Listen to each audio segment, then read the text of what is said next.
પ્રખ્યાત ઊંઝા એપીએમસી માટે આનંદના સમાચાર સામે આવ્યા છે। આ એપીએમસીને જીરા તથા વરિયાળી માટે સત્તાવાર રીતે મળ્યો જીઆઈ ટેગ પ્રાપ્ત થયો છે। ભારત સરકારની જીઓગ્રાફિકલ ઇન્ડેક્શન રજિસ્ટ્રી દ્વારા આ ટેગ મળતાની સાથે જ ઊંઝાના જીરાને હવે વૈશ્વિક સ્તરે એક આગવી અને કાયદેસરની ઓળખ મળી છે, જેથી ખેડૂતો અને વેપારીઓ માટે સમૃદ્ધિના નવા દ્વાર ખુલશે। આ સિદ્ધિ માત્ર એક ટેગ નથી, પરંતુ ઊંઝાના મહેનતુ ખેડૂતો અને વેપારીઓની વર્ષોની ગૌરવશાળી પરંપરાનું સન્માન છે। ઊંઝા જીરું અને વરિયાળી બંનેને જીઓગ્રાફિકલ ઇન્ડેક્સિસ જીઆઈ ટેગ મળ્યો છે।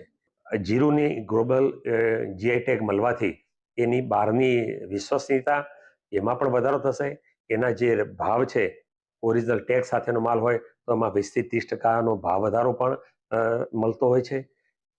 એથી વિશેષ જીઆઈ ટેગ મળવાથી એનો દુરુપયોગ અથવા તો જે લોકો જીરાનો વેપાર કરે છે ઊંઝા જીરાના નામેથી, એમાં કોઈ પણ મિલાવટ કે એમાં કોઈ ક્વોલિટીમાં પણ કોન્શિયસનેસ આવશે અને એનાથી સમગ્ર તૈયાર રીતે જોઈએ તો વેપાર પણ વધશે અને લોકોની ઊંઝા જીરા પ્રત્યેની એક વિશ્વસનીયતામાં પણ વધારો થશે, એવું ચોક્કસ માગું છું।